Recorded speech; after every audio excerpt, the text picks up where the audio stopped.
What's going on, everybody? This is Neo, and you're watching We Sound Crazy. Keep it locked. How it happened is, one of the women that I'm with, I've been with a little longer than the other three, right? So I go to her and I say, all right, so listen, you already know what it is. You know I rock with you. I've rocked with you for a very long time. I've rocked with you through marriages and all, and so on and so forth, right? But you also know that it ain't just you.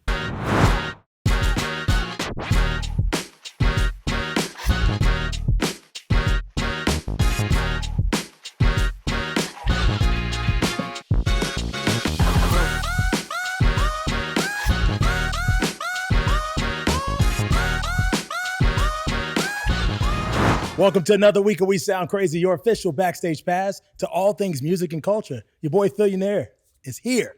What's good, y'all? Claude Kelly is present. What up, what up? It's your boy Chuck Harmony, and I'm here. What's good? Bacon from Macon. I'm here, y'all. Today on We Sound Crazy, we are so honored to have the R&B icon, Grammy Award-winning, singer, songwriting genius, Neo. He's in the building.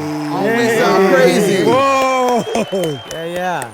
Happy to be here. I said songwriting, but I recently went to a Neo concert. And let me just say, I go to a lot of concerts. It's one of the best performers in the music business. Stage killer. Today. He killed Appreciate it. it, man. Stage killer. Appreciate it. And the mic was on. And the mic was The mic is on. always on. Yes. A lot of niggas in the box. A lot of niggas is in the box out here. Microphone Some people was need to on. stay in the box, but That's very true. the mic was on. But it was a great show. The tour we're talking about, the tour with Mary J. Blige. Yes. Yeah, Yeah. Yeah. Yeah. For my fans tour. Shout out Mary J. Blige. Shout out Mario. Amazing tour. Had a great time. Time. I'd rather get on stage and sound crazy than get up there and lip sync, to be honest. I feel that. I know it ain't too many people that share that sentiment. But I would rather sound horrible with my own voice than get up there and bamboozle the crowd. Like that shit. I don't come from that school. I love that because I think people pay their hard-earned money to get Absolutely. the best of the genuine you. Exactly. Like for all that, they could just sit at home and listen to the record. Yeah. Exactly. I really enjoyed your performance on that tour, but I enjoyed your supporting cast a little bit better. I was literally I was capturing the show just being in, and I said, Yeah. "Oh shit, Neo, yeah." Because them dancers, oh boy. Shouts to the Miss Rights. Yes. The Miss Rights. Miss Right. Yes. They are eye candy, but aside from that, so one of the prerequisites of being able to be one of my dancers is I need you to be able to dance like a lady, and need you to be able to dance like a dude. And if you've ever seen my show, not only are they beautiful, but they smash. No, they smash. They get up there and dance for real. So shouts to the Miss Rights. Yeah, man. But yeah, that's what it's supposed to be. Yeah. I would listen. If I looked in your phone and saw videos of the show and all you had was me, I'd be looking at you funny, bro. I captured one song, and I literally, it was like y'all were coming down the steps, and I saw a few, and I said, I literally had to, I'm gonna post it on We Sound Crazy because it's I literally forgot about Neo. And That's what's supposed to happen. my Bro. bad. That's exactly what it's supposed to be. But it was a great show. It's a little something for everybody, basically. Oh yeah, absolutely.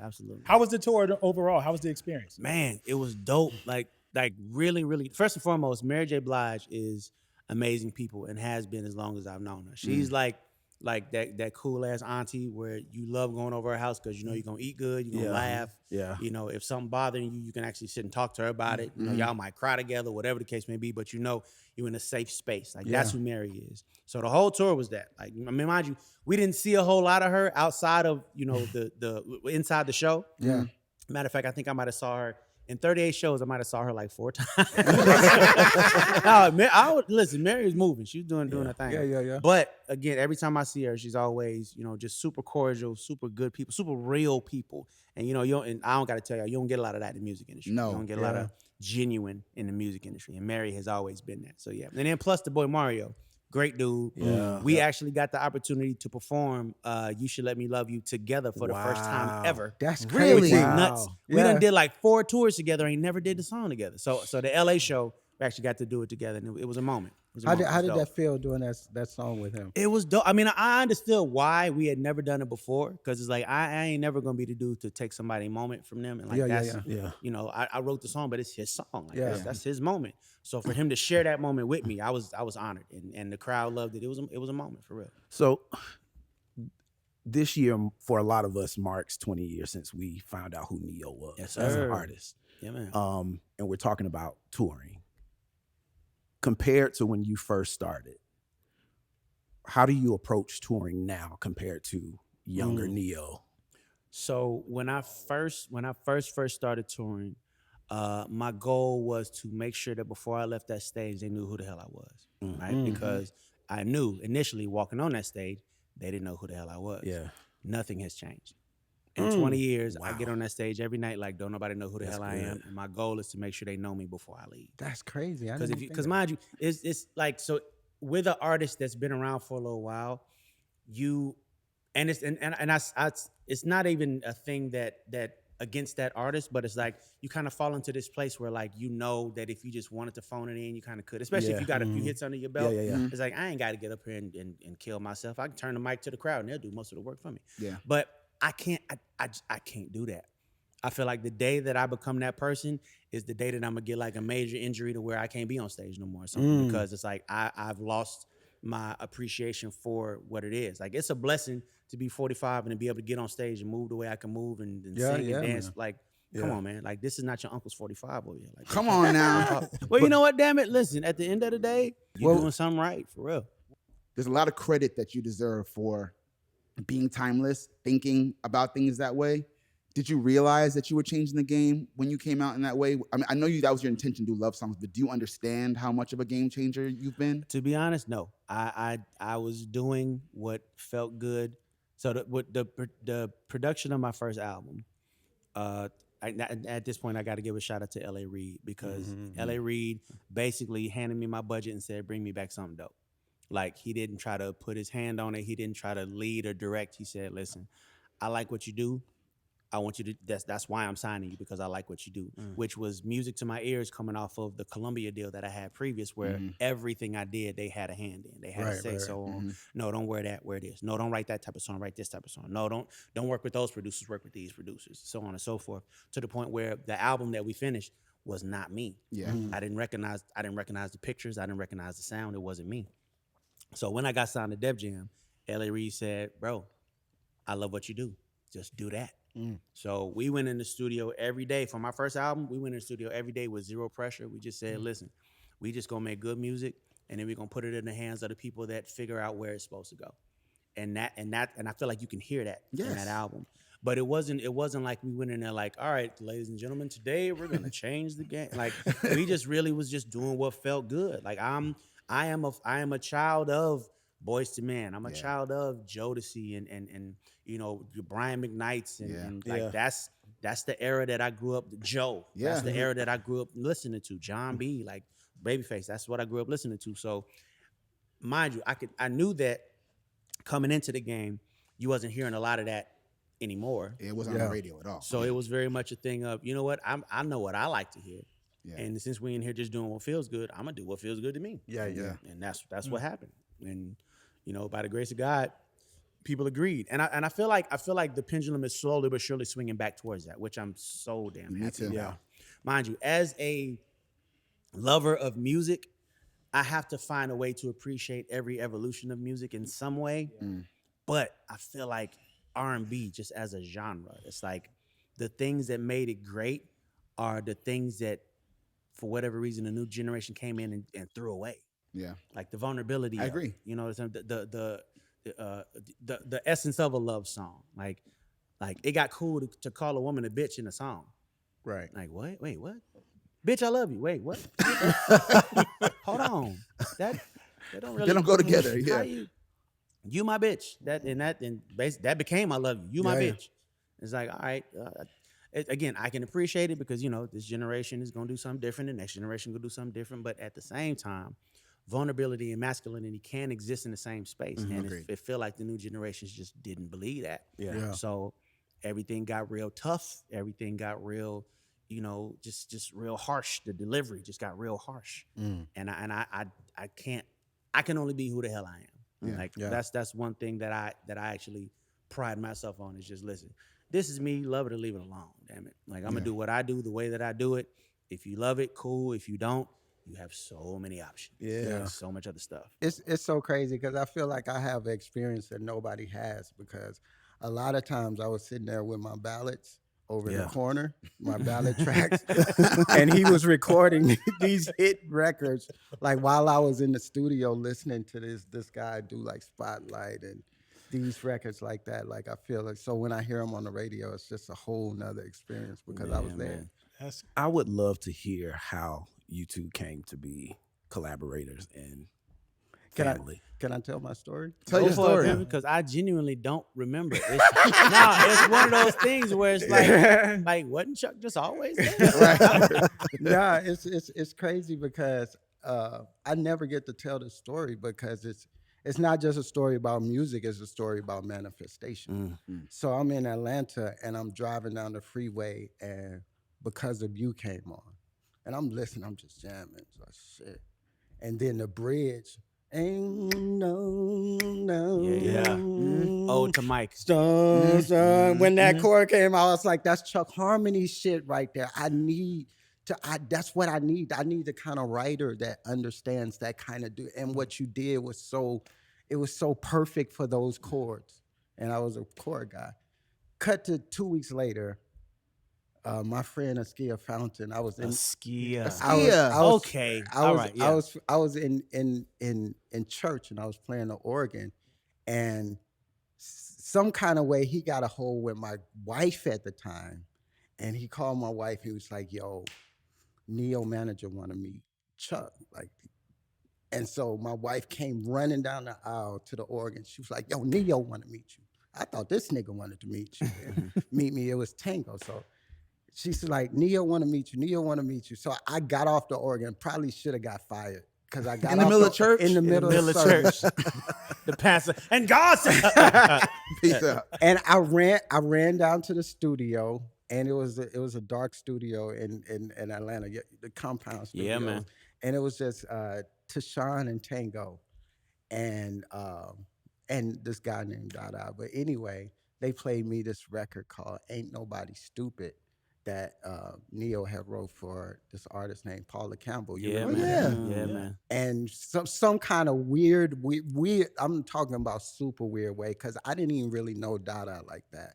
But Dada was the reason why that track got to Neo, and Neo cut that record. And so Tango was like, they were having some kind of dispute because Dada was like, "Yo, I did the record." They was looking for the files, and I'm the only one who had the files because I did the track. So Tango was like, "Whoever did this record, whoever got the files did the record. So I want to meet the person with the files." And that's how I met Neo. He set up a meeting. You were out on the road or whatever. And then a month later, I got to meet you. And I came to the studio, not knowing what to expect. You know what I'm saying? I knew we had Ain't Nobody Stupid, but I didn't know what to expect.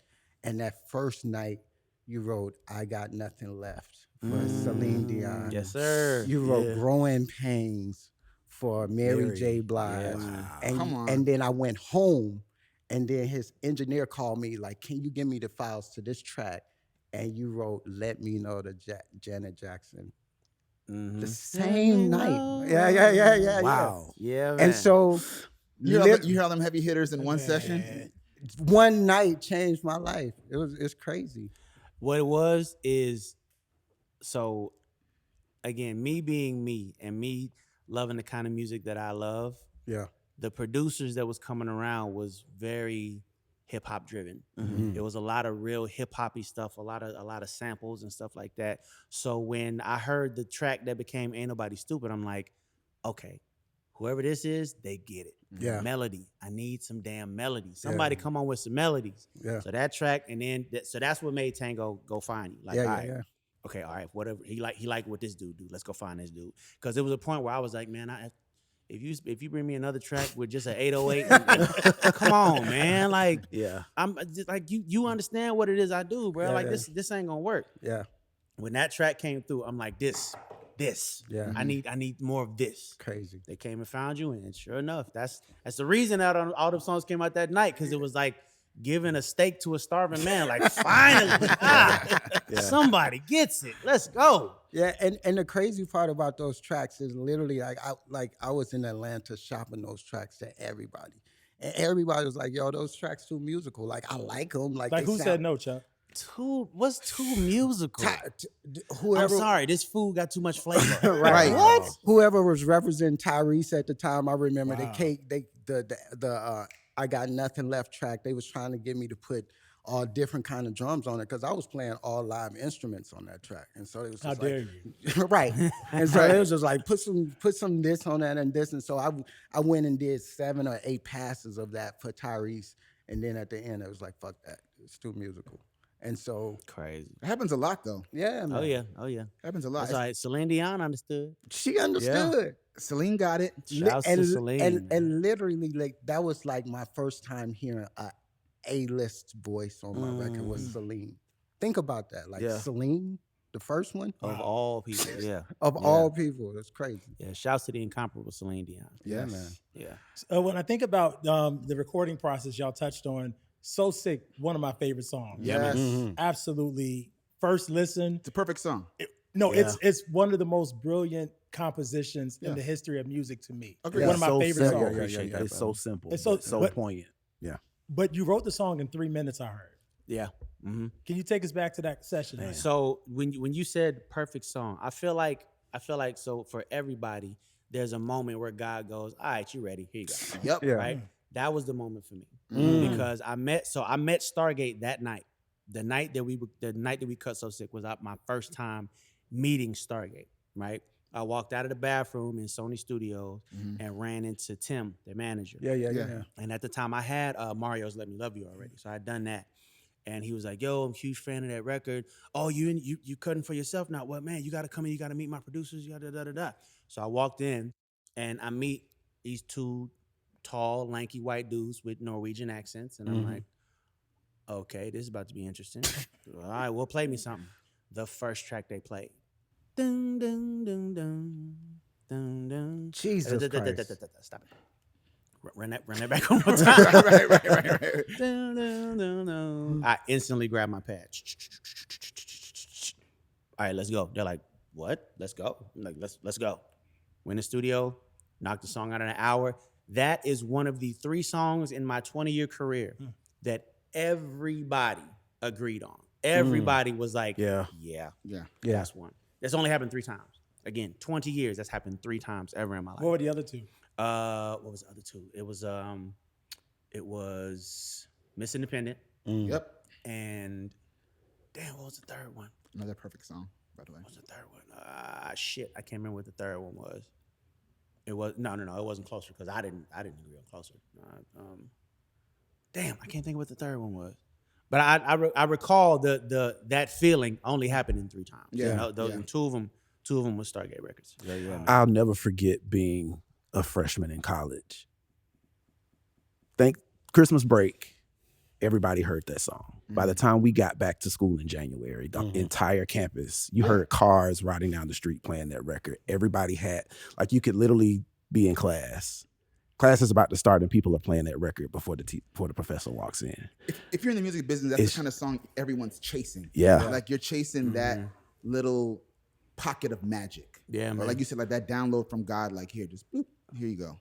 Right. And to this day, like as soon as it starts, you're like, well, There it is. There it is. I remember where I was. I heard it in Atlanta for the first time. Really? I was me and Deron Jones of the Group 112. We were riding around, and this came out. I think it was V103, and that record came on, and I was like, Yeah.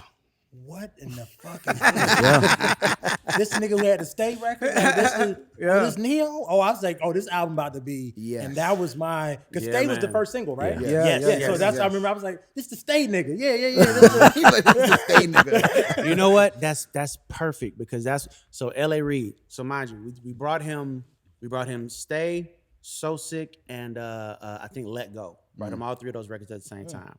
So he was all right. So this is your first single right here. Talking about Stay. Now mind you, we all knew that So Sick was the stronger record. So I'm like, okay, LA, you know, I ain't trying to question you. You clearly you know something I don't, but why would we not go with this one first? And he's like, okay, I need you to understand something. This game is like boxing, right? You don't jump out your corner throwing haymakers. No, you hit them with a jab. You set them up with a jab, and then you come with the knockout punch. Stay is gonna get the attention. So Sick is gonna keep the attention. And boy did it. And at the time, I'm like, that's stupid as hell. Why would we not put out the stronger record? Put out the stronger record first. Bow. You got the knockout punch. Knock their ass out. He's like, trust me. So I'm like, all right. So sure enough, we put out Stay, and it was just enough to get people to go, all right, it is Kid Neo. All right. But then So Sick came out and they're like, oh, the Stay nigga. Yeah. Oh, and then the world blew up from there. The Sexy Love. Yeah. Yeah. It was We was moving. And When You're Mad. When You're Mad. When You're Mad, I have a love-hate relationship with. Really? Why? Because I wanted Mirror to be the next single. Ah, yeah. I And remember at the Mirror. time, so by the time we got to third single, it was me, Chris, Trey. Yep. Right? Like those were that was the three, right? Trey was clearly selling sex, you know what I'm saying? Take the shirt off, the whole nine, all of that. And they didn't want me to fall into that. Yeah. So that's why they didn't want to go with Mirror. They were like, nah, we don't want to sell sex with you. Like you're more of a gentleman. Like we want to keep it there. And I'm like, okay, I hear you, but again, this is a better record. I feel like this, and sure enough, to this day, Mirror is like a cult classic. Yeah. It wasn't a It single, is. but you play it and motherfuckers know. Yeah. That's the one and only time I ever heard my A&Rs admit that they were wrong. Wow. Because mind you, When You're Mad did what it did. Yeah. But I to this day I know that Mirror would have did better. But anyway, it was the Scream tour, one of those. And my A&Rs that came out, this is the first time seeing me perform, right? So we roll these big ass mirrors out on stage and the girls is dancing the whole night. Mirror starts and the crowd explodes. And these cats came backstage for the first time ever. The first and only time was like, all right, you was right, we was wrong. And that is rare. Bro. Oh yeah. No, A&Rs don't admit when they wrong. No. Yeah. You either win or it was your fault. It was your fault. Yeah. Exactly. Yeah. So yeah, that's. But I mean, I love When You're Mad. Like that was one of LA's favorite songs. So it was cool when we did it, and then he let me put my girlfriend in the video, which was also very cool. At the time. Hey, new artist, don't put your girlfriend in videos. You got to live with that for the rest of your life. Yeah, it's gonna change things. If y'all ever break up, that song is tainted for the rest of your life. That video is tainted for the rest of your life. Don't put your girlfriend in a video. At the same time all this is happening though, right? You're having this amazing solo career and you're still writing smiggity smashes Smiggities. for everybody. Yeah, man. And I want to go through them, but I mean, there's the Rihanna records, the Beyonce records, and that's there's many, but I mean, Yeah, man. I don't even know if you could not have been sleeping. Oh no. So all I've ever wanted to do was music. Yeah. And that was part of the reason that I got my name was because I would go in the studio and I would not leave. Like if you gave me 24 hours in the studio, I'd give you 40 songs. Yeah. 40, easy. Blah, blah, blah, blah, blah, blah, blah. We just cranking them out. So there was no sleep. There wasn't even any celebration. It's like something would go number one and we was like, cool. All right, I'm all right. Yep. Yeah. Right. That was the we did fantastic, cool. And we right back to work because I have never been a cat to look at a blessing and take it for granted. Yeah. Because I know what it feels like to want something, to want something in your bones and you just can't get to it. I know what that feels like. So once it finally started happening, I'm like, listen, I am not letting a moment pass me where I don't take full advantage of what's going on right now. What's your thought process? Walk people through the process of how Neo walks in the studio and writes an anthem with the words that perfectly fit Jennifer Hudson at the time or perfectly fit Beyonce. It's because that is a whole other skill. Man, listen. so I'll say this. I've been credited for being able to write in the mindset of a woman, which is completely false. I don't know the first thing about women. I have no idea. Nobody does. That's the beauty of women is that the complexity of a woman is the beauty of a woman. Like if women were easy to figure out, you wouldn't want them. Like that's just the reality of it, right? Yeah. They're a challenge. I was brought up in a house full of women, right? My mother, my sister, my grandmother, 5 aunts and me till I was like 16, right? So what you learn in that household, you learn how to listen because you had no choice. You get slapped upside your head if you don't, right? Right. You learn that emotions are not weakness. That was my mom's main. If she didn't teach me nothing else, she said, listen, if it feels good, smile, laugh. If it hurts, cry. And don't be ashamed to do either one at any given point because God gives you emotions for a reason. It's like having a box full of tools that you ignore. You only use the hammer. right? For every job, you just picking up the hammer. You need to screw in or whatever. You're picking up the hammer. That's the way that that's the way the little boys are raised. Yeah. You can't cry. You can't be weak. You can't be soft. The only emotion that matters is anger. Nah, you run at everything with the grill on. Like that's how a lot of boys are raised. Yeah. I was not raised like that. My mama said, listen, every emotion that you possess was given to you for a reason. So it's simply a matter of using the right tool for the right job. You don't let your emotions control you. You control your emotions. Yeah. Right? So when I'm writing these songs, quote unquote, for women, I'm not writing for women. I'm just writing from a standpoint of a person that is not afraid or ashamed of emotion. And that's just always been better with women. You know what I mean? Yeah. Like Jennifer Hudson, for example. Spotlight. The challenge of that record was Jennifer Hudson had a Ferrari voice that we needed to fit into a Nissan Maxima box, right? Huge voice. That's such a good analogy. You know what I'm saying? Like 100%. just that big, that huge Broadway church voice. And we had to try to fit that into a pop song. How? That shit took us days. Yeah. Me and Stargate, days to figure that out, because it's like everything we did, nah, that's too soulful. Nah, that ain't soulful enough. You don't want to hear Jennifer Hudson sing that. Like it took a good 5-6 days for us to figure out exactly what it needed to be. And it was surgery for real. But we figured it out. You nailed that. Oh, yeah, man. Is there a song or a session where you just didn't figure it out that you can speak on? I mean, yeah, that happens a lot. Yeah. You know, I remember the first time I tried to write for Keisha Cole, and just couldn't figure it out. Couldn't get it right for whatever reason. Now, mind you, I don't know if something had happened before she got there, but she kind of came in the studio on 10 a little bit. You know what I'm saying? Which had already kind of rubbed me the wrong way, because it's like, damn, I don't even know you. What you mad at me for? Because it seemed like she was upset about something, right? So so mind you, she's introduced to me as a singer-songwriter. So we sitting down, we trying to write. You know what I'm saying? I'm understanding that she writes too. So mind you, I could have had the song done already, but I'm sitting, being respectful of the fact that she writes too, right? So she walked in kind of on 10. She sits down, she huffing and puffing. Right? About 20, 30 minutes go by. She finally turns to me and goes, what you got? Right? So I sing her what I got. She goes, yeah, that's cool. Hold on. She gets up and she leaves and she doesn't come back. Oh, wow. Yeah. I'm like, okay. All right.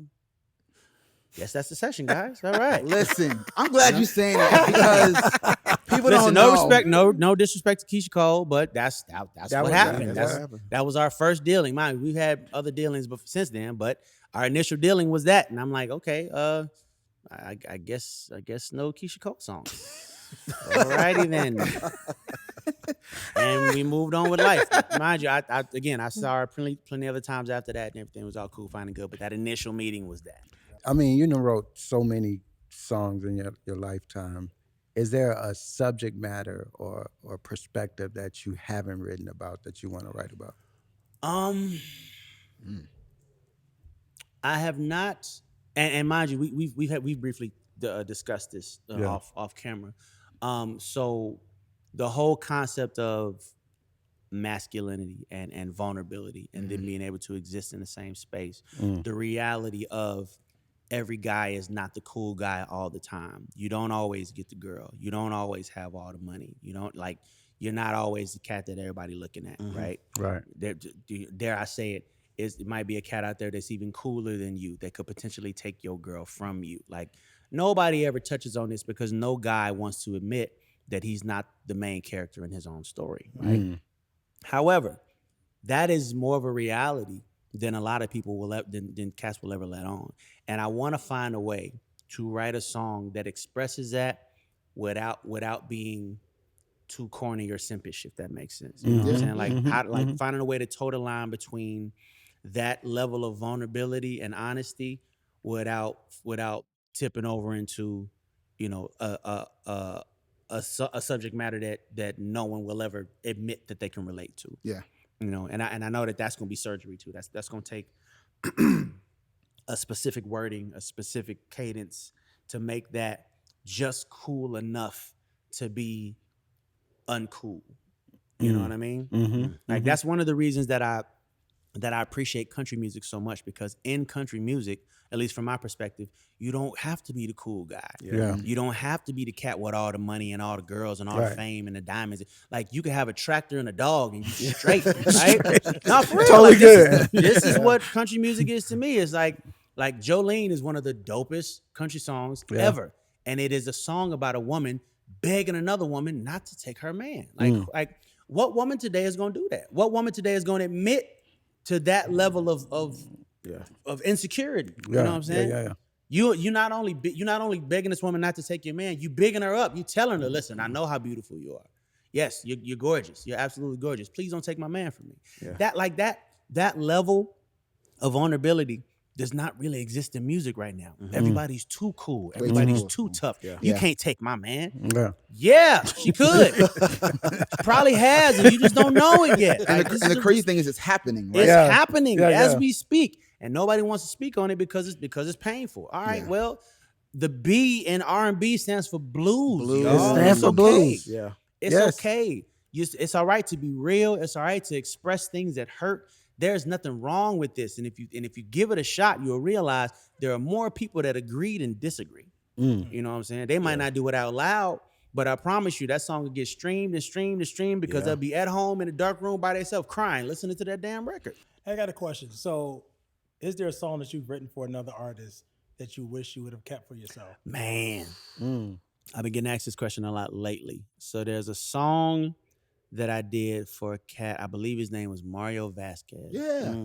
Gallery. Yep. That was a I good remember song. Gallery. Dope record. Yeah. And mind you, it's not that he didn't do it justice, because the boy could sing. Like he was dope. I know where Mario Vasquez is today, or whatever the He was case one of may the first be. signings to J Records. Yeah. Yep. And for whatever reason, I don't know if the push wasn't there, but it didn't do what I felt like that song had the potential to do, because it was a really, really dope record, and it just didn't move the way I felt like it should have. I honestly felt like had I did it myself, it probably would have went better. But again, not a knock at Mario Vasquez. He did his thing. I just feel like maybe the label didn't do theirs. There's another song that I did for what's my boy Wolf James. Luke. Shouts to boy Luke James. Yeah. There's a song that I did. I think it was called "Make Love to Me," and I did it for myself originally. If you've heard this record on him, the original was like 2 keys higher than where his is. So played the song for him. He loved it. We had to bring it down 2 keys in order for him to sing it. And when we did that, not realizing we did that, and it just took all the energy out of the record. It didn't feel like the same song anymore. So in that moment, again, anybody that knows Luke James, you know that boy sings his ass off. So it's nothing like that. It's just what the song was versus what it came out as. I feel like I probably would have been better off holding on to that one and writing him something specific as opposed to just getting off the placement. You know what I mean? So yeah, but shouts to the boy Luke James, shouts to Mario Vasquez. But yeah, in my career, those are really the 2 that I feel like, man, I probably should have held on to those and just did something else. Yeah. I've always appreciated the range of Neo, like in terms of being able to seamlessly toggle between different genres. Like Phil played Bust It Baby earlier. Yeah, man. We talked about Celine Dion. Then you've done, like, I remember hearing Closer for the first time. How are you able to like seamlessly or naturally toggle between different genres and still keep the identity of who Neo is? So here's a beautiful thing about the mind of human beings, right? When Closer first came out, that song was out for damn near 3 months and nobody gave a shit. Nobody cared because it was 4 on the floor. Yeah. And it was damn near a genre other than, mind you, we coming off the success of So Sick, coming off the success of When You're Mad, we coming off the success of Because of You, you know, all of these soulful records, right? We came Closer and people was like, what's happening here? This isn't the soul thing that we're accustomed to, right? To the point where, so mind you, when I wrote Closer, we had spent like 2.5 years overseas, just moving around, right? So I'm over there, and that's when I got my first real taste of like, you know, house music, EDM, techno, all of that. And if you know, in that music, it ain't about the lyrics. Yeah. It's about the dramatics in the in the production. Yeah. Bow! It's about that. So in them songs, you might get 2 words, 3 words, like if at all, right? Yeah. So I said to myself, okay, what if somebody wrote a real song Over to that. one of these tracks with with the dramatics and the whole? Now, what if somebody wrote lyrics that you actually gave a shit about over this type of music? So I take this idea to Stargate, and Closer was what we came up with. So when we finished it, I was like, yeah, this is dope. We'll be able to sell this easy. And it was like, sell it? Nah, bro, you should hold on to this one. And I'm like, nah, my fans they're not gonna get this from me. Nah. We're gonna sell this. They're like, bro, you should hold on to this one. Right? So they said so. Jay-Z chimes in, bro, that Closer record, that's one. You hold on to that one. Tango, man, that's one. I'm telling you. And when Tango the whole said, time, I'm like, crazy. nah, this is not it. This is not it. I'm telling y'all, this ain't it.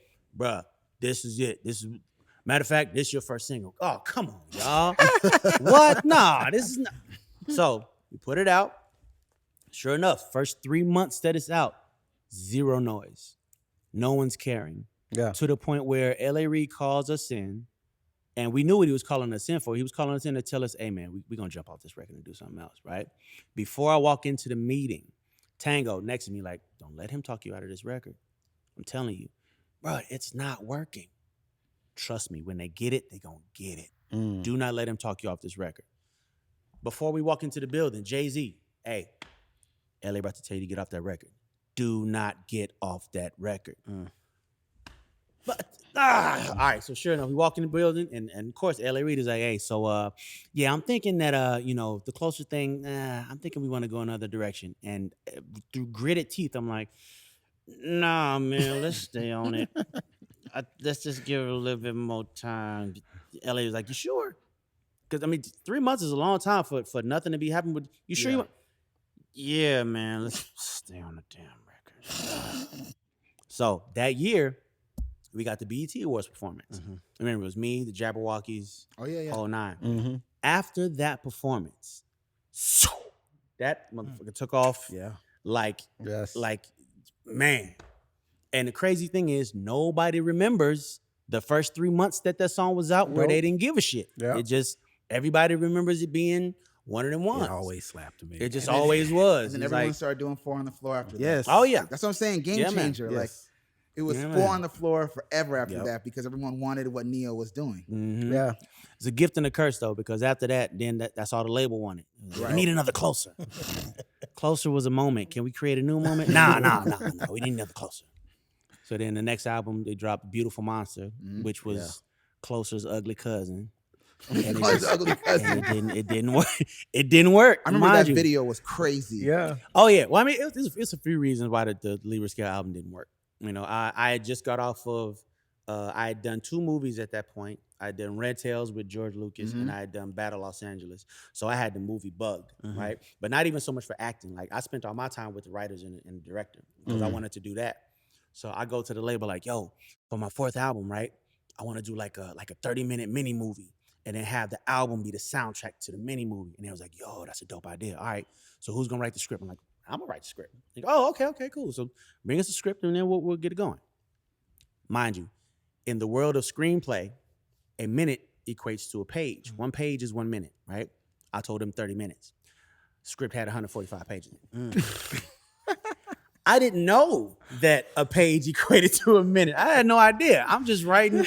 I'm writing what I feel like. Oh, this shit is dope. 145 pages later, I'm like, here y'all go. Boom. Hit them with a phone book. They're like, bruh, there's nothing 30 minutes about this. This is a feature damn film. It's a major motion picture. You got to break this down. So that's when I learned a page equates to a minute. So I'm like, all right, shit, I got to take 145 pages and break it down to 30.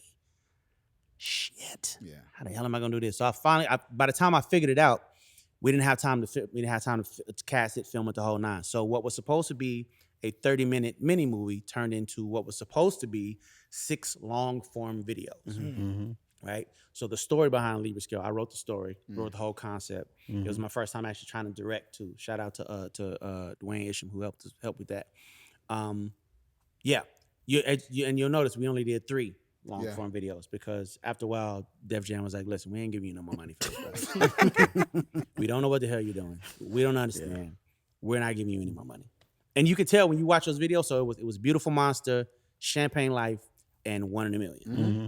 And you could tell by 1 in a Million, I knew what the hell I was doing. The first two, not so much. Like the videos got better as they went because I'm Kinda literally clicked later. learning as I'm going. Yeah. And by the time I had it figured out, they was like, "No more money." Nah, shit. All right, cool.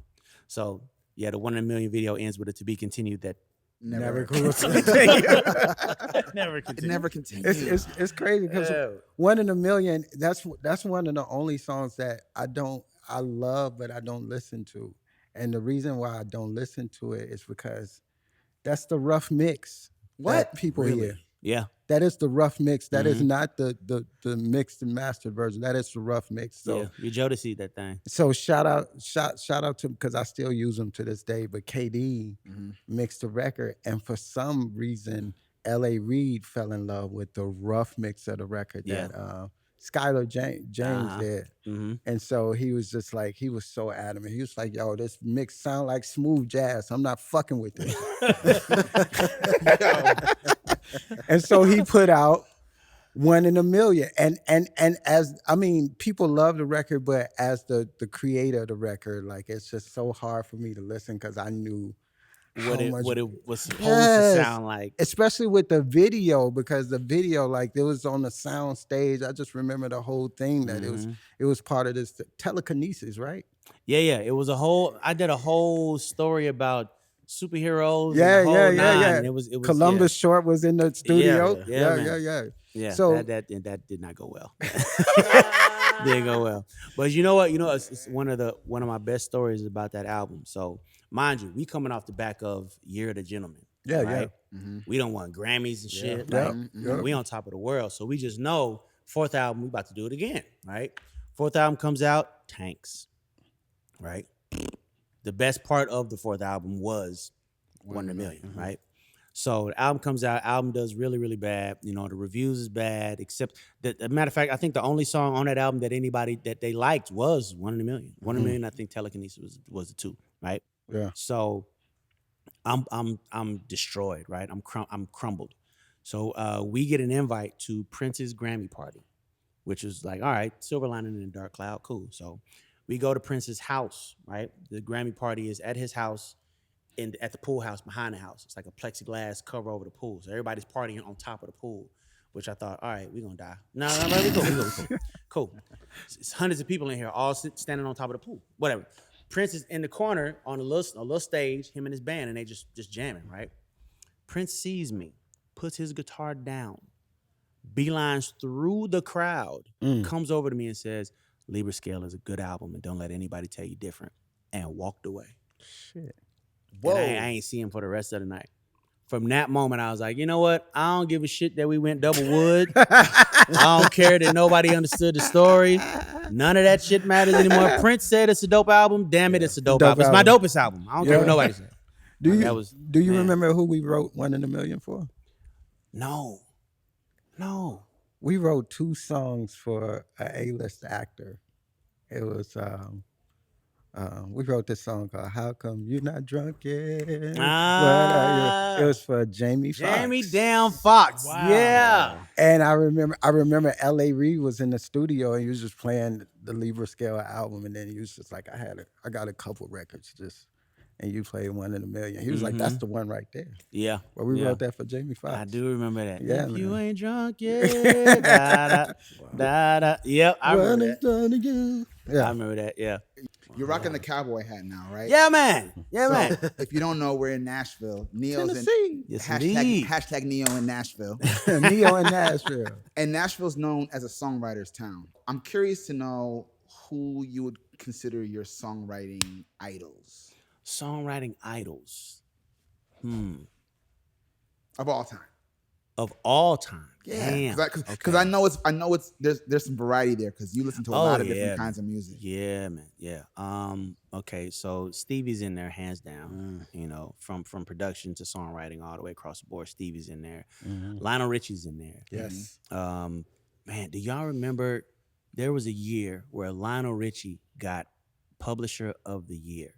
not a publishing company. Lionel Richie by himself. Yeah. Publisher of the year. Do you know how many hits you got to put on the Right. board for some shit like that to happen? One person, not a corporation, not a conglomerate of writers, one dude. Yeah. Publisher of the year. Like, that's nuts. That's nuts. So shouts to Lionel Richie. Let me see who I said. Lionel Richie, Stevie Wonder, Smokey Robinson, Quincy Jones. Quincy Jones can do anything. Yes. There's stuff that I'm learning today that Quincy Jones did that I had no idea was Quincy Jones. Did y'all know it's my party? Yeah. And That's I crazy, Did you right? know that was That's Quincy? Quincy? I did not know that was Quincy, Quincy Jones. Yeah. It's one of his early first hits. Yeah. I had no idea, bro. Yeah. Wow. The dude can do anything. Wow. Yes. From the Michael Jackson stuff to classical, orchestral, to Sinatra. anything. That man can do anything. Shouts to the late great Quincy Jones. Let me see who else.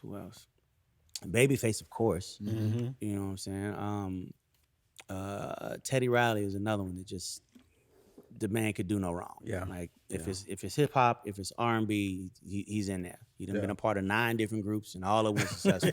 And he created his own genre. Created his own Created his own genre of genre. music. New Jack Swing. New Jack Swing did not exist before Yes. Teddy Crazy. fucking Riley. That's insane. Crazy business, man. Yeah, man. I just That's a good list. Oh yeah. I appreciate the clever lyric. You know what I mean? Like there was an era where you had to find a dope way to say it. You know, and then the pendulum swang back the other way, and it was just say it. The shock value of just saying it. Let me put my dick in your. Whoa. Damn. Just flat out, huh? All right, well, that's what we're doing, right? And everybody was on that for a minute. It's like, all right, that's cool. And now I feel like it's swinging back towards like metaphors and finding a dope way to say something that's been said a million times. Because mind you, everything's been said. It's all been said. Yeah. It's all been done. It's just finding new and interesting ways to do it. Yeah. Yeah.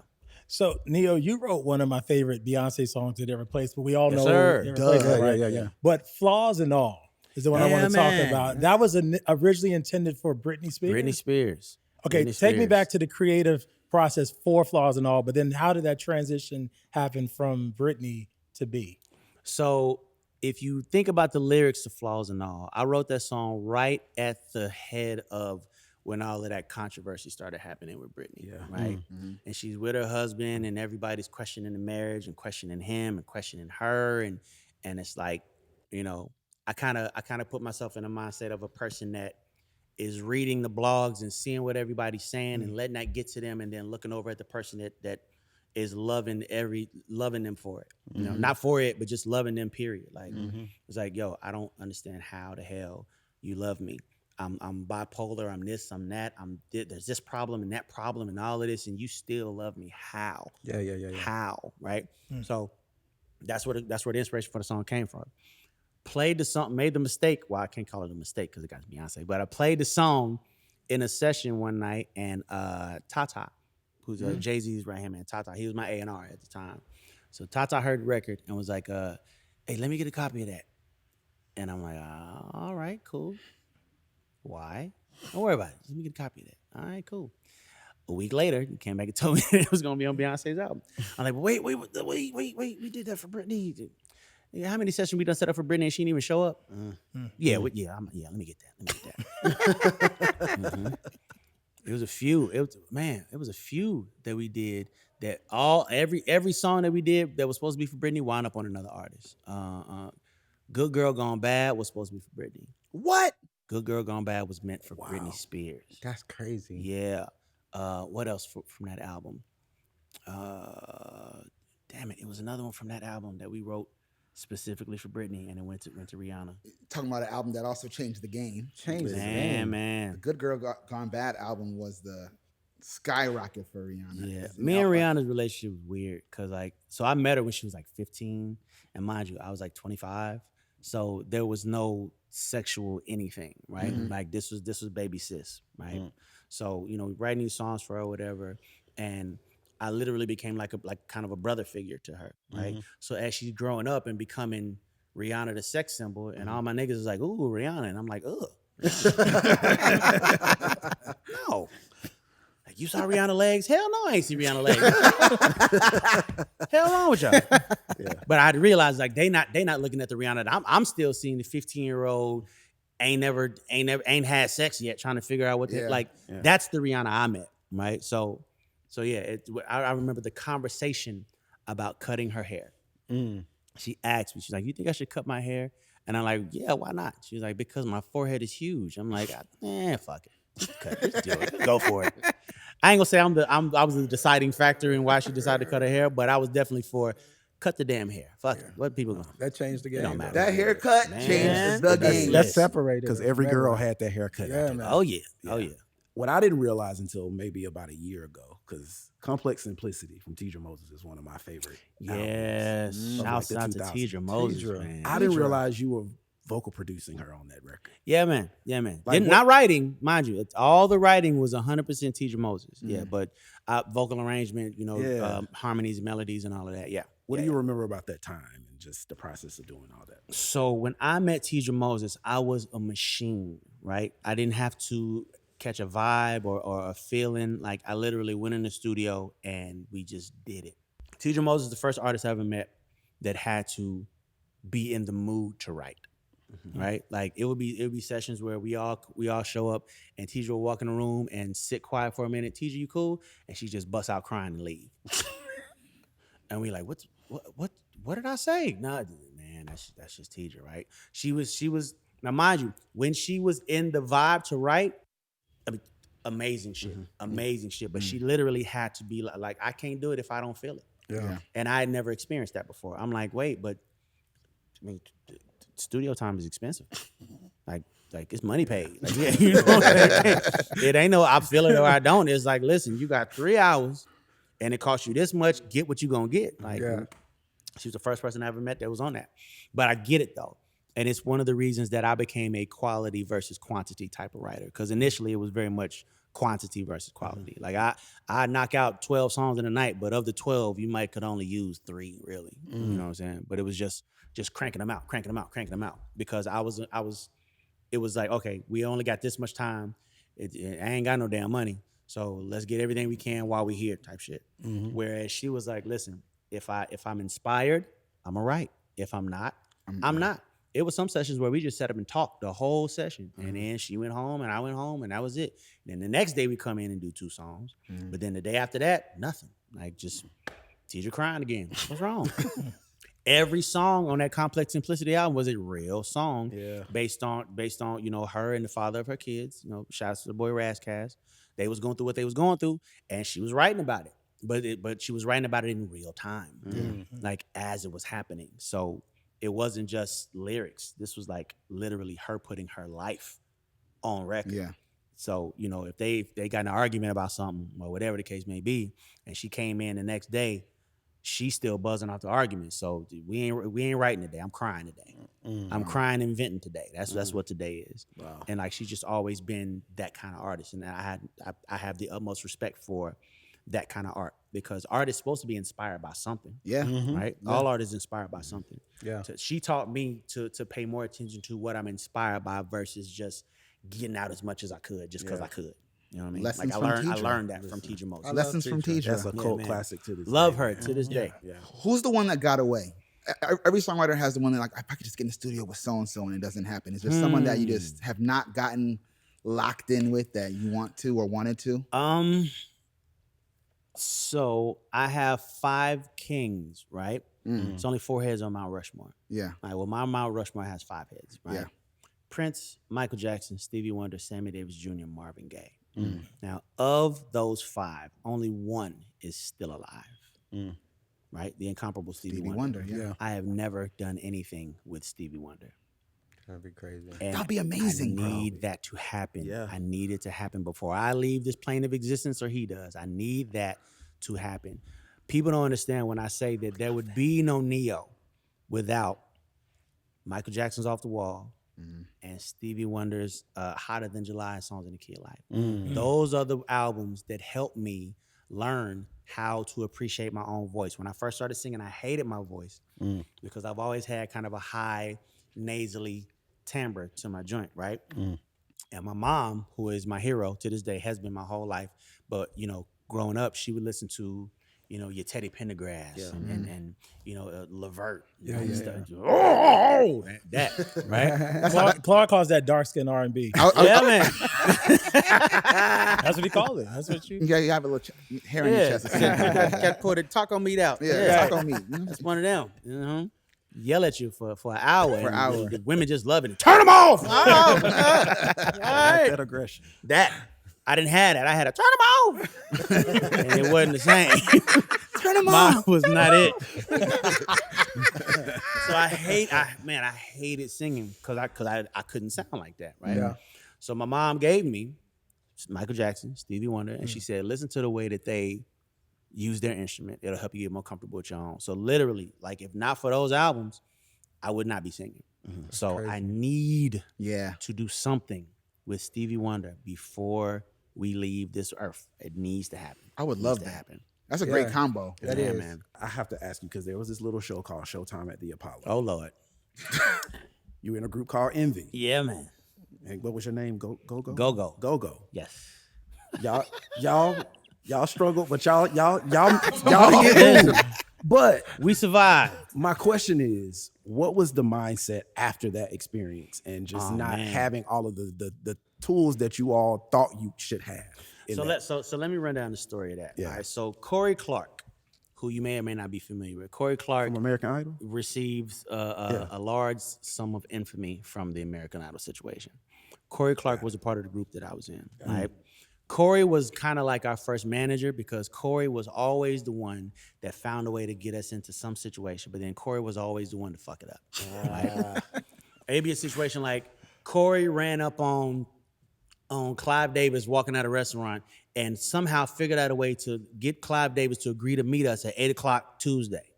So 8 o'clock Tuesday roll around and Corey's in a fucking shower. Corey, it's 8 o'clock, we gotta go. All right, man, I'll be there in a minute. 12 noon roll around. And this nigga like, all right, let's go. For what, Corey? Why? What we going for? All right. Let's just go and see what happened. We can't even get in the damn front door, right? Wow. This was Corey. So Corey is a person that sent in the tape of us singing to Showtime at the Apollo, right? So they agreed that we could come down. Mind you, so Showtime at the Apollo, they don't pay for your plane ticket. They don't pay for your hotel. They don't pay for none of that. They say, yeah, we love to have you. Get here if you can. Right? Yeah. So we got there, by the skin of our teeth because we was broke. We had no money. But we got there. We knew what we was going to sing. We brought a cassette tape of the instrumental to Donnell Jones' Players in the Hood. Oh my because God. we just knew. Mind you, we rehearsed this song for 3 weeks straight, right? We could use the tape. Corey, now, anybody else we've ever seen on Showtime at the Apollo, short of the rappers, have all used the band. Yeah. You sure they gonna let us use the tape? Yeah, man, they'll let us use the tape. Didn't use Rachel in the crew. Not Rachel? Corey, are you sure they gonna let us use the tape? All right, cool. So we get there, and they go, all right, so you guys missed rehearsal day. We were supposed to get there a day earlier to rehearse with the band. Oh my God. Okay, well, it's cool because, we was told we could use a tape. Nobody, what tape? Nobody use no tape. No, you use the band. You use Rachel and the crew or you don't do it. But we didn't get to rehearse with the band. Well, y'all better get over there right now. You got about 5 minutes. Corey, you told us we could use the tape. They told me we could. Shut up, Corey. Fuck you. So we go over to Rachel and the crew. They don't know the song. They ain't even heard the song before. So we play the song for them. We rehearse with them for 5 minutes. They get the song as well as they can. It's like, all right, so listen, don't start playing until we get out and set up. Like we got we're going to pose it in. Like the whole 9, right? Rachel was like, mind you, not faulting Rachel because he did what he could in the time that he had, right? So, all right, so we in the bathroom there, we rehearsing. Mind you, we see the other people that we're competing against like, all right, we got this, man. We good. So they call us out on stage. We walk out, a little banter with Steve Harvey. Mind you, we done told Rachel, don't start until we get on stage and set up, just to get in our pose, then start. So Steve Harvey goes, all right, show your love for Envy. Boom, boom, boom, boom, boom, boom, boom. Oh shit! So we run to the mic as quick as we can. We get there, and at that point, nerves kick in, and we sound like cats being touched inappropriately. Man, listen. Oh, it was bad. It was so bad. We got out there and panicked because it started early, and it was just. Now, mind you, we was young and we was cute, so like the girls in the audience is what kept us alive because they booed. Man, I ain't never heard that many boos in my life. In the history of doing what I do, I ain't never heard that many boos. It was one dude in particular that was just. His boo, for whatever reason, just stood out over everybody else. If you watch the tape, you can boo, like just loud as hell over everybody. This dude had to been 8 feet tall or something because his boo was just so loud. Yeah. Man, so funny. mind you, we doing our thing. We're tanking. It's horrible. It's terrible. We just know, mind you, we look in the corner. We can see Sandman double dutching in the corner. Like, am I going out? Is it happening? Am I going? We survived the whole thing. We walk off stage. Steve Harvey goes one more time. Show your love for Envy. And that one dude, boo! Just loud over everybody. Man, we went in the bathroom. Oh, Lord. Everybody just looked around at everybody else. And we all just started crying at the same time. Just tears. Wow. Because we felt like this was going to be our big break. And we flubbed it. We ruined it. We fucked it up. So shortly after that, we moved to L.A., like right after high school, we all moved to LA together. And, just more of the same stuff with Corey to where we just wound up breaking up. Like, it was like, listen, it just don't make no sense. We living in a damn van. It's 4 of us living in a van for a 6-month period. I'm on a payphone on the corner trying to hide the sound of the street, talking to my mama like, yeah, I just got out the shower. We about to walk into this little meeting. Yeah. Oh, no, we good. You sure you all right? I'm fine, mama. Yeah, we got, a little apartment that we do. Nigga, we in a van. We living in a van. Couldn't tell my mama because, I left the house on some, I'm a man, I'm good. I ain't coming back. Right. Come back, yeah. Can't come back. No, I'm not. My mama would let me come back, but I couldn't. Yeah. So, we wound up breaking up shortly after that. And, the rest is history. In the process of us trying to move around, we met this cat who had a group signed to Hollywood Records, a group called Youngstown. I don't know if you do it on, right? Yep. So, he had told us at the time if we write songs for Youngstown, that he would then figure out a way to get our group signed, right? So after we split up, I just kind of kept in contact with this cat and kind of became a staff writer for Youngstown and whoever the hell else that was bringing through. So this is when I met Paulie Paul, who did a lot of Tidra Moses' album. And through them, that's where I got my first deal, my Columbia deal from, through those people. Have you seen anyone from those Columbia days? And have you had a chance to say, told you so? Give him the middle finger. Yes. Yeah. Well, no, because I don't hold no grudges, man. Yeah. I feel like holding a grudge is like literally drinking poison and holding it in your mouth. Like it's grudge, that's negative energy. And negative energy can manifest physically. You know what I mean? So I ain't finna. Well, I'm going to torture myself because of you. Yeah. No, I'm not going to do that. No. So I've definitely run into one of my A&Rs from back then. He was actually managing A. Marie for a little while. Okay. Ran into him, and it's all love. You know what I'm saying? It's like, I had beef because when I was signed to Columbia, mind you, I'm green as grass outside, right? I have no idea about anything. All I know is every time these cats flies to New York, we go to Mr. Chow's to eat, and Mr. Chow's is not cheap. It's not cheap. Right. So every time we go, we eat, he pull out the card, and everything is good, right? So I get to the point where the album is finished, the artwork is finished, I got a release date, the whole 9, but I'm listening to this album, and I'm looking at these pictures, and I do not know who the fuck this is. I'm like, this is not me. So I go to the label like, yo, would y'all be all right with me going in and doing just a couple more songs to add to the situation to kind of speak more to who I am? And they're like, well, your budget is depleted. Now, mind you, one thing I was paying attention to in the Columbia deal was the money that was being spent by us, the money that I knew about. Because it's like, they only gave us XYZ amount of money. This studio costs this, that studio costs that. We want a live piano player on that. Okay, that's going to cost this because it's like, we don't got no money. Yeah. So I'm like, it ain't no way that the budget is depleted because we only spent this on the studio. And that's when I learned Did all them Mr. Child's trips. Yeah. All of them random flights. Yeah, we're going to fly you out to New York for 2 days. Oh, okay. All of that was coming out of my budget. Right? All that chicken satay was just Oh, yeah. Yeah, all of hundreds of thousands of dollars worth of chicken satay. Yeah, all of that. it. Right. So I had a little beef for a little while, but I let all that shit go because it's like, again, the music business is kind of set up like this. You're told in the beginning, learn as much as you can about the business because they're going to take advantage of what you don't know. Yes. Yeah. And if you don't know, and you get taken advantage of, you can't really blame nobody but yourself. Yeah. If somebody said to you at any point, learn the business, learn where your money is going, learn who's holding your money, learn that part. Yes, be the artist all day long, but pay attention to the business too because that's how you get caught up. Yeah. Yeah. That's how all of a sudden you look back and you owe money. It's like, wait a minute, what? How owe y'all this? Yeah. You got to pay attention because they are waiting to take advantage of what it is you don't know. Gems. That's Yeah. another gem. That's another gem.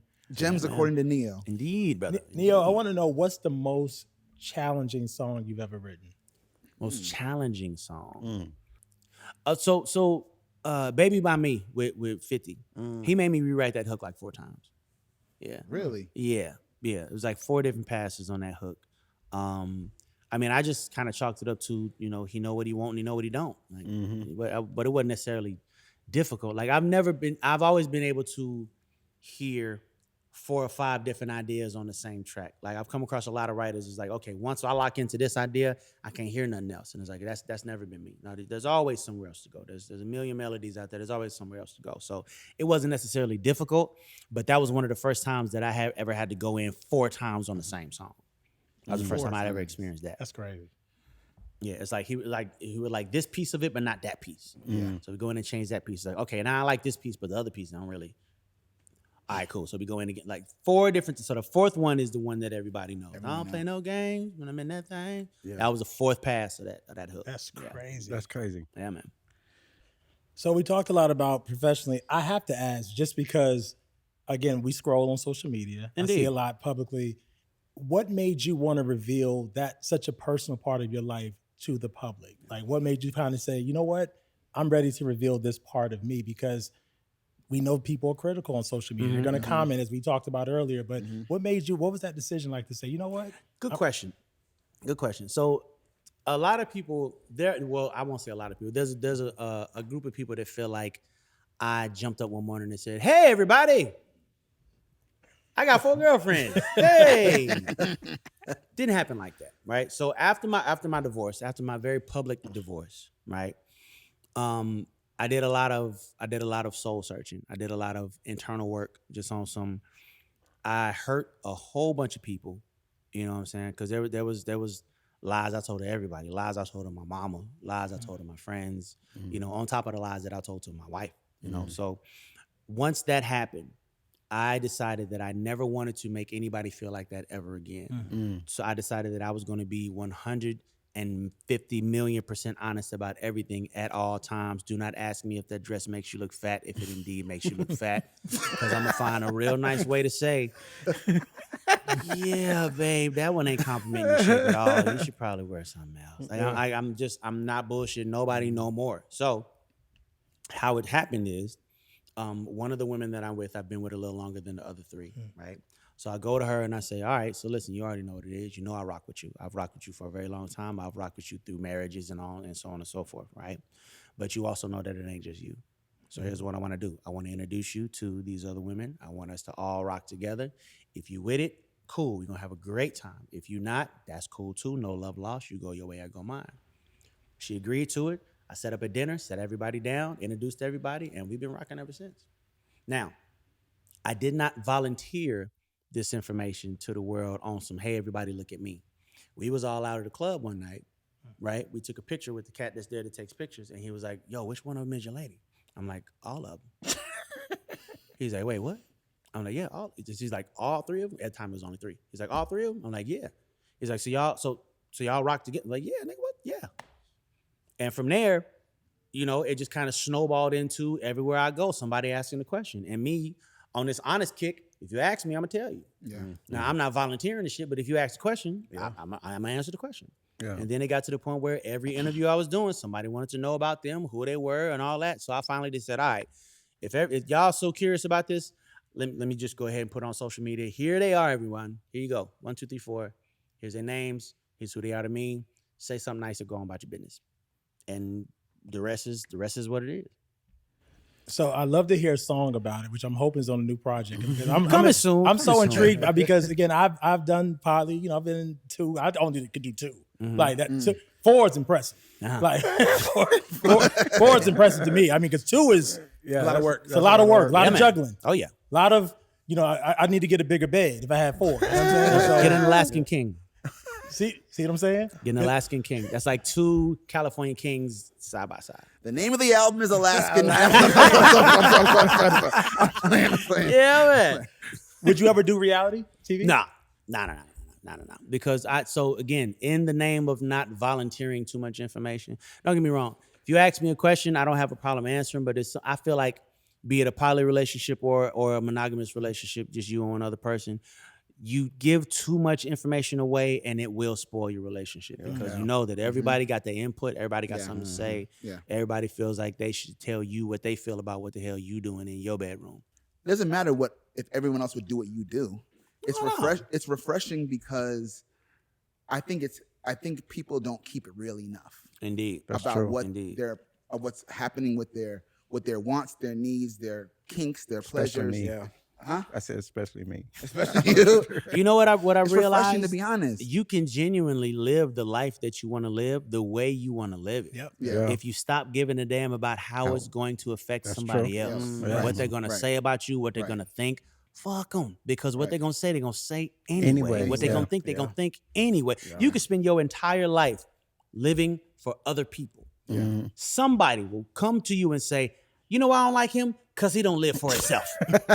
That's true. Like you'll never please everybody. Everybody, You might as well focus on what the hell it is you want and do what you want. Like that's just the reality of it. Stop lying. When I said I was going to be honest with everybody, that was present company included. I'm going to be honest with me. I am not a man who has ever been able to be completely satisfied and fulfilled with one woman. It's just who I am. It's who I've always been. I've tried multiple monogamous relationships and it always comes down to the same thing. I could be in a perfect monogamous relationship and all of a sudden, because I know that a person exists that I can't do something I want to do, or even if I don't want to do it, just because I can't do something because of this person, now I feel like I'm in jail. Yeah. It don't even got to be something that I want to do. Yeah. Like I can't leave the house and come back at 6 a.m. because she's going to be upset. Yeah. Right? Fuck that. You know how hard I've worked to be who I am, to be where I'm at, and this person exists that I can't do something because of this person. Nah, I'm good. No. But I think one of the biggest misconceptions about polyamorous relationships, at least from my perspective, it wasn't all about the sex. And I think people think that when you see multiple, it's not just about that. You're just a never-ending freak off. Yeah, That's like, you know what I'm saying? It's not. Don't get me wrong, we have our fun. However, if the only reason you doing it is for that, you setting yourself up for failure, bro. Yeah, like first and foremost, the human body can only do so much. That's one. And then for 2, there's a whole mental element of this thing that you have to pay attention to. All right. These are 4 individual women, 4 individual energies, 4 individual personalities. And there has to be a level of honesty. Yeah. Okay. We got to talk about jealousy. We got to talk about insecurity. All of these things, and we have to talk about it together. It can't be this side conversation, that side conversation, because all that shit adds to the pot blowing up in your fucking face. Like that's the way that we solve problems. If this one got an issue or that one got an issue, we come to the round table. Well, the table is actually shaped like a teardrop, right? There's a point where I sit, and then it's round on that side because y'all are all equal, right? We come to the even table. The one you met first is considered equal. Okay. Yes. The teardrop table. The teardrop. I can't put one above another because that's you just asking for drama that way. Yeah. You put one above the other ones, and like mind you, it's been my experience, right? I can't speak for all women, but it's been my experience where you give one woman a little more than everybody else, she's gonna take that to heart and head, and she's gonna dwell in that, right? And all of a sudden she start talking down to them. All of a sudden, she started bossing them around and all of that. And all of that is going to fall back on you because who is they going to come and complain to about such and such? Daddy. They coming to daddy. It was she said this and this happened and she said that and that. and all of that. And all of a sudden, you got women fighting in a restaurant, and and I'm not playing. There's your reality show. Right. Ladies and gentlemen, I'm not playing Neo's that. Alaskan King coming to Bravo this fall. Stay tuned. This fall, coming soon. You're dumb, yo. Oh man. Okay, so listen. This has been one of my favorite conversations of We Sound Crazy, period, because you've done so many things. Yeah, man. And just the honesty is refreshing, like I said. So first of all, thank you for your time. Absolutely, brother. When you have a multi-hyphenated icon in your midst, you got to make sure that you make that the main event, right? Indeed. So a big part of our show is getting behind the scenes, but then there's a section that we reserve called the Esther Roll Black Excellence Award, right? Okay. In the early episodes, we'd vote and we decide who that should be. But every now and then, Phil. Yeah, every now and then it's just you have the pleasure to actually induct somebody into the We Sound Crazy Songwriters Hall of Fame. Hall of Fame. That's a short list too. It's a very short list. Very short list. Yeah. But I think it's only right with our brother here. Yes. Is it time? It's time. It's time. Oh, damn. It's time to give Congratulations. Oh, wow. Yeah, it's your man. official award. You are. Oh, that's dope. Yeah, man. Damn. That's Thank you dope, for everything you contribute and are continuing to contribute to literally the world. Appreciate it, brother. Yeah. Appreciate that. That's love. That's love. Yes. Thank y'all for taking the time, allowing me to sit in here and sound crazy with y'all. Yeah, man. That's Man, love. yeah. Thank you, sir. It's an honor, man. It's dope. It's, All it's right. truly an honor. I gotta get that one to mama. Yeah. You gotta give it to Give it to mama. mama. Mom's got all of them. She got all 3 Grammys. She got everything. It's a cabinet in her house with all my accomplishments in it. Yeah. So and this is gonna go in that cabinet. I appreciate y'all, man. That means a Real. lot. Wow. Appreciate that love. I got a little chill. You know what I'm saying? He won't let me give him a reality show, but at least he lets me give him the award. he'll take the award. You know what I'm saying? appreciate No, the but no, award. well deserved because again, your catalog, your art has changed culture globally. Yes. love, And that's something that we have to acknowledge. And I hope you felt the love this episode. Yeah, And, man. and just we thank you for Yes. your contribution to music globally. Multiple genres, Yes. multiple decades at this point. Yeah, Yes. man. And multiple media Yeah, formats. I mean, but again, it's just we're celebrating you, bro. So Yeah. thank you. Appreciate it, brother. Appreciate the And- love. and on behalf more of to my- come, man. On behalf of my family, thank you so much for changing my life. Wow. Like I was the first in a lot that had to do with my family, and it's because of you, man. So I Love, brother. appreciate you. Yes, Love, sir. brother. Yeah, man. It does my heart good to see you in the place that you're in now, man. Thank you, You know man. what I mean? Thank you. Like you're thriving right now. Yes, I sir. can tell. Your Yes, skin is sir. glowing. I see you. I see you, sir. I see you. Yes, sir. But Neil, Yeah, how do you man. feel about Chuck's love of trees? Like, he walked in on us talking about Chuck's love of trees. You know I'm just what? curious. To each his own. I'm gonna leave it there. I'm gonna leave it at that. Make sure you follow us on all platforms at We Sound Crazy and WeSoundCrazy.com. And shout out to the good people at Visit Music City. Thank you so much for your support. Okay, on that note, thank you. Thank you so much to our special guest, Neo. Thank you, brother. Yeah, man. Let's Until get it. next week, We Sound Crazy. We out of here, y'all. Peace. We sound crazy.